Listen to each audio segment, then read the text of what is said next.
Istra, okay. You hear? Yeah. Good. Okay. All right, let's start the introduction. So today, welcome everybody back to our Business and Bubble Tea second episode. So it's with great pleasure that we're welcoming back Roberta Lazzeri, who is a distinguished alumnus at PHBS and who has recently graduated and embarked on her professional journey with China Mobile International in London. So Roberta, it's really a great pleasure to have you back among us. And we truly appreciate you taking the time to share your insights with us, especially since you were one of the most important podcast hosts before us coming in to take place. Thank you, guys. It's a pleasure to be here. So that's really Yeah, nice. actually, nice. Go for it. Nice to see you again. I think we first met back on the UK campus. So True. now you're back in the UK, actually. What was that like, returning to where your journey with PHBS started? And was there maybe a little bit of a reverse culture shock going back to the UK after having spent time in Shenzhen? How was that for you? True. I actually started my journey here in another city in Oxford. I'm currently based in London now. But yeah, I did my first year of the master here, and then actually before Shenzhen, I spent 6 months in South Africa as well. I did the exchange program there, and then from there arrived in Shenzhen to finish my master. And I have to say, it feels good to be back in the UK. I actually like the country. I like it's really similar to Italy, to my home country. So I think there is less cultural shock than You've been all over the place, like a little bit. I mean, as an Italian, Oh yeah, we think. a lot of moving. I was just saying, I was agreeing to what Roberta just said as culturally different. Yeah, it's less, guys. The cultural shock we can experience in China is not what we experience here, I think. So it feels more natural to be here, I would say. But yeah, that's really cool. So maybe what we wanted to know is like one main question that we were asking us today. It was obviously we want to know a bit of your history, what led you to PHBS, and we were curious to know if you could just give us a very short narration on why you chose PHBS, why not any other business school, what made you stand out and come here to China. So I started my studies at university in Milan, actually, and I studied languages for business. After 2 years, I went to China and for a double degree program, and that's where I started to experience China more, and also their system at university, how the university is there, and I really liked it. I think people in China are really hardworking, and I found the system really meritocratic. Like I knew if I was working hard, that would have been rewarded. So I really liked that. And that's when I decided to apply for the master also in China. So I was thinking about where to go, what to study. I knew I didn't want to do translation or maybe communication, these things. So I felt like I needed more analytical skills, something more, more scientific, some more solid basics. And that's why I had this. Definitely chose the right program then. If you're all for analytics and data, go. And that's when I started applying for master in management. So I said I need that more solid knowledge. And yeah, PHBS was one of the first options. It's one of the best universities in the world. I think we have to mention this. It's a really prestigious university, so it's great to have the opportunity to be there.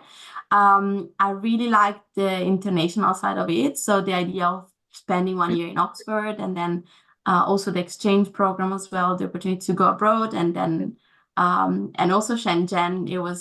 I think it's a really interesting city, and I was really curious about it when I was in China before I was in Beijing. Oh, okay. So I was like, well. Oh, like polar opposites. No, you have like Beijing, in my opinion, is often what people in the West may like consider to be the China they imagine. And then you come to Shenzhen, super futuristic. So quite opposites. Yeah. Also like with the divide, it's a few hours of flight in between. So quite big differences. I think I can also relate to you because I'm also in China before in Peking University, and then I came to Shenzhen here, and I can say it's a bit like I think it's a bit like divide like a capital, like I think it's the same kind of division you have between a capital like Washington and a tech hub like San Francisco. They're completely opposite and they're opposite destinations. So it is a cultural shock, I think, right? It's different. It's different, and Shenzhen is super technological, and China is fast. It's really fast. So every time you go there, Shenzhen speed. That's like an actual thing. Yeah, it is. That's So true. it's been a cool experience. That's perfect. I can imagine. So I think we could probably start with our first phase. So we would like to start by diving into a subject that many students here, especially at PKU, are keen to learn more about. And I'm sure that many already have guessed, but we're going to start by asking you some insights on your post-graduation job hunting. Mhm. So as a first question that comes to mind, would you say that you had a specific expectation before finding your first job position, or instead did you plan the idea of working for a Chinese company in advance, for instance? Not really. I started applying for jobs in the last semester. So when I came to Shenzhen for the last semester, that's when I started applying. I studied Chinese before, so obviously I wanted to do something related to China, something with Chinese. So not strictly a Chinese company, but something related to China. That was my idea. Honestly, I don't think I had expectations or I wanted to do something specific. I was just curious about starting. So I started applying, and I think when you start applying, then you start understanding also more what you like, what you want to do, and maybe also more about your skills or what you could be good at. So yeah, then I found this program from China Mobile, which is a graduate trainee program. And I found it really interesting. It's a Chinese company, but I could be based in London, or they have offices also in other countries in Europe and everywhere in the world. They gave us the opportunity to go to Hong Kong as well. So still traveling and experiencing another city as well. And yeah, then this happened. And also very close to home, being able to go back to Hong Kong. Yeah. Very close. Yeah. I mean, it's very normal. I think most of us would probably think the same way, or at least have some kind of reasoning in the same direction. Maybe just as a follow-up question, do you think that you had some kind of helpful source of information when you were searching for opportunities? Like, did you find any kind of help among PKU, or did you have some kind of external help as well? I used mainly LinkedIn, so I was looking for jobs on LinkedIn, or maybe Googling. I was actually Googling for graduate trainee program because I thought that was a good way to start my career. Like this is actually my first corporate job, so I thought maybe a graduate trainee, like some job rotation, this could have been a good opportunity for me. So I started like using Google and check on LinkedIn a lot. So applying on LinkedIn. The university gave us connections, but I think mainly for me was my own research, and LinkedIn is a great tool for this. That's for sure. I mean, going through that process, especially as an international student, did you feel there were specific points they were particularly interested in, given that you had perhaps a more less traditional background than perhaps many of the other applicants? Were there any aspects where they were like specifically looking for, with you being an international applicant for that position?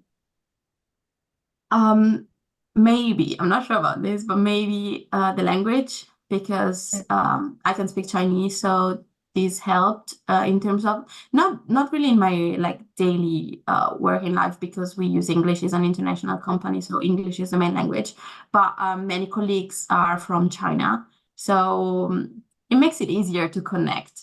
It's something I think on a more personal level with colleagues, and maybe just to, if you need something, maybe you just text in Chinese. For them, it's easier. They feel more comfortable in replying to you. So this could have been, and maybe the international background. This is something we mentioned, I think, in one of the interviews.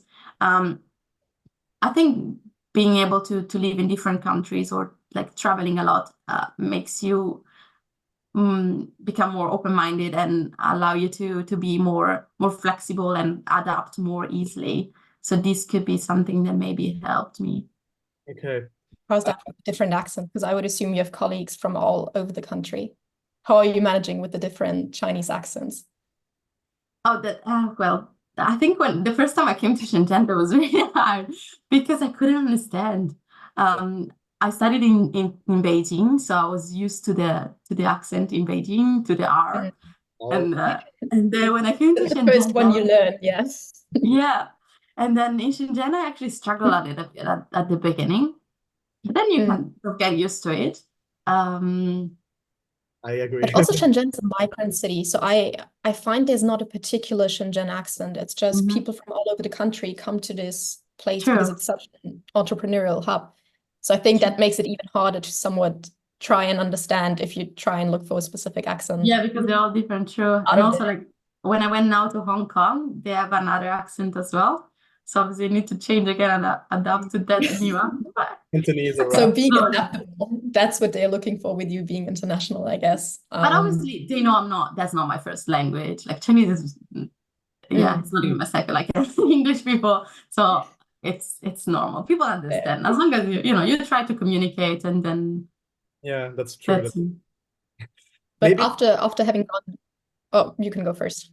I don't know. I was just because I think we're starting to actually go and dive deep into our second part, which is where we would like to venture more in the fundamental day-to-day professional lives that we wanted to ask you a little bit. So we know that there's a unique culture and values of a company. It's always like this wherever you go, and you need to find ways to adapt to them. So maybe a question I was asking myself is, could you share with us a first reflection on how your ongoing experience in regards to the company culture of Chinese firm is going? Do you have any first impressions?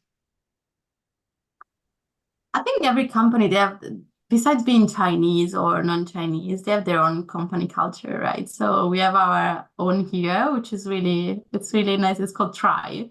So, there is, it's the idea of trying always. There's also like trust, respect, responsibility, and care for you. So care for us. And I find it like a really nice concept and idea, and that's something that we see every day. I don't see like because it's a Chinese company, then they have a different thing. This world is completely, now so everything is so international. So it's so you would say that it's very like diverse. You have a lot of different people from all over the world, and Chinese just happen to be one of the nationalities inside of the firm. Maybe majority they are Chinese, but then, for example, some from Hong Kong, some from everywhere in China. China is so big that when you say it's so big, yeah. And then here in the UK, obviously we have people from the UK. My mentor is actually Turkish. We have people from Iran, people from Italy.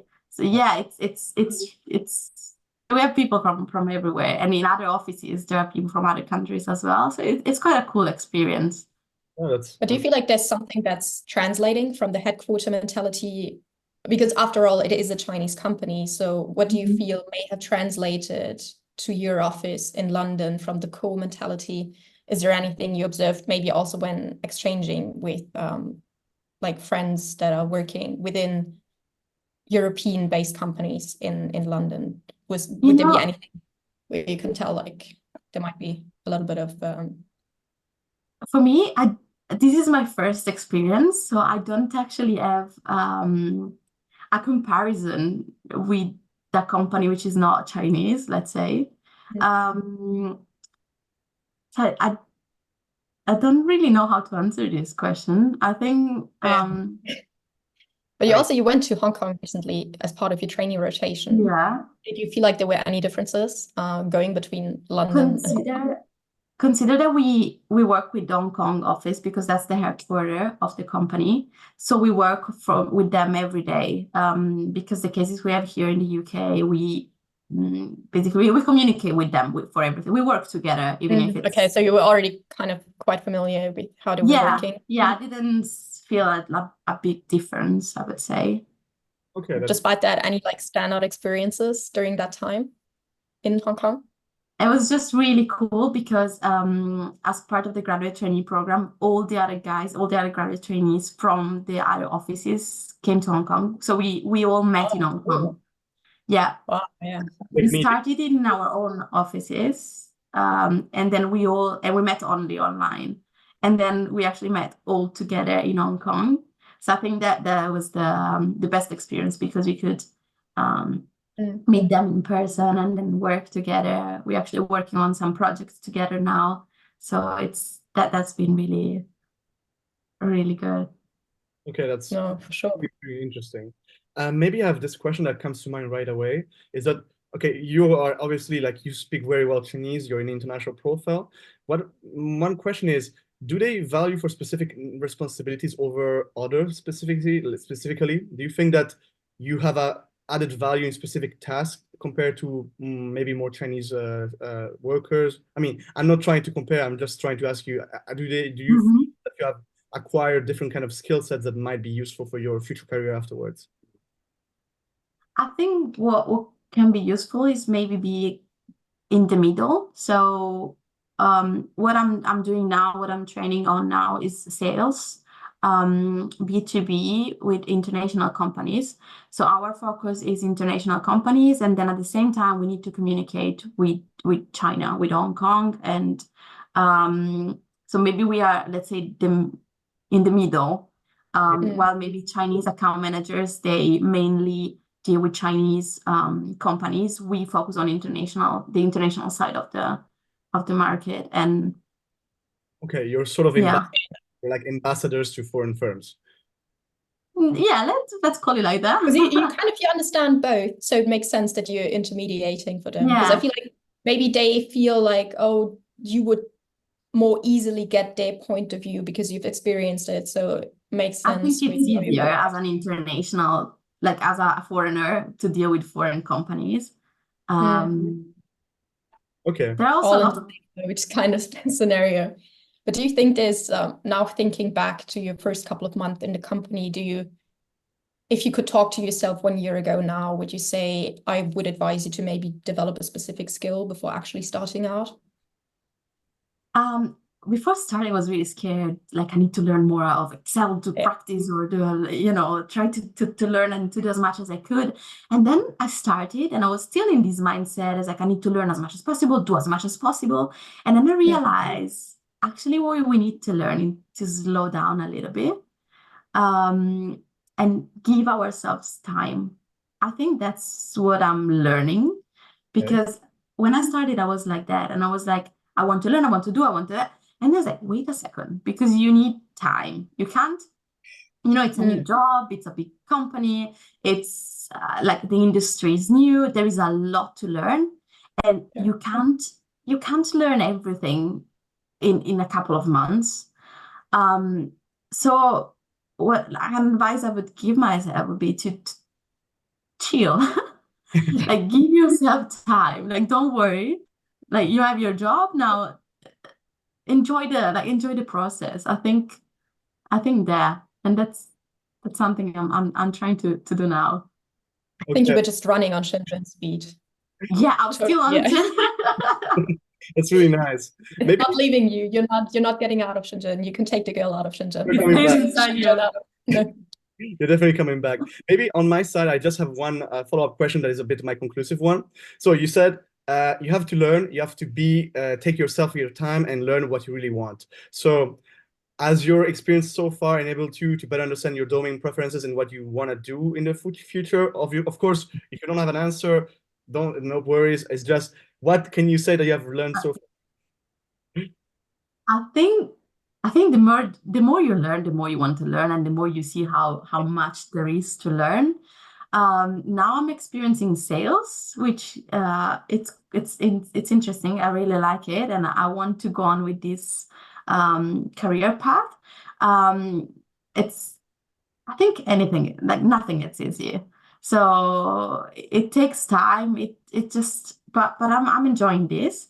So I see myself doing this. I'm learning more, and let's see what's gonna happen. But the idea is to stay in this role and continue in this direction. Okay. Also, like, learning what other opportunities there are. Yeah. So yeah, of course, obviously. But this is, and I realize it takes time, right, to become good at doing something. So obviously you can't change every year. Now I want to try this, I want to try that. No, you need to give yourself time and to learn and to give yourself the time to try something and to experience and then to grow. And then, I think things come also naturally. So let's see what's gonna happen. Very good philosophical conclusive. Chinese. Sorry, yeah, I interrupted, but like very philosophical Chinese on your side. It's very good learning, and I think most people should probably follow this kind of ideology. I think first Because I know how you guys feel in the moment when you apply for jobs. I think we all feel the same, right? And we are scared. We are worried. We want to do as much as we can, but because it's I think it's normal. So it's something we all experience. Okay. Yeah, but I think you're also very much enjoying this side of the interviewing process, because I think you're more used to being in the role that Giancarlo and I are currently in. So how was your experience sitting on the other side of this interview now? Interesting. Yeah. I think I had much more to learn from the guests we had, so I'm sure you guys will learn a lot from them. This is just from my side, just nice to start this, to hand over the podcast to you and to be here to share some insights, but I'm not the one to learn from, so that's what I could share for now. No, I think you shared a lot of valuable experiences for a bunch of students currently in the shoes that you were in exactly 1 year ago. So I think it helps them to perhaps not panic before the thesis defense, and it's all going to work out. We learn to take the time to enjoy the process, right? Yeah, it was just 1 year ago, but I was there in Shenzhen, in their room, panicking for my thesis. True. In any case, you laid out some really good foundations, and I'm really happy to start from there. And I'm sure we're going to do very well for next episodes as well. Good luck with you guys. All the best back over in the good old merry England. Thank you. Thank you, guys. It's been a pleasure. Thank you. Likewise. Bye. Bye.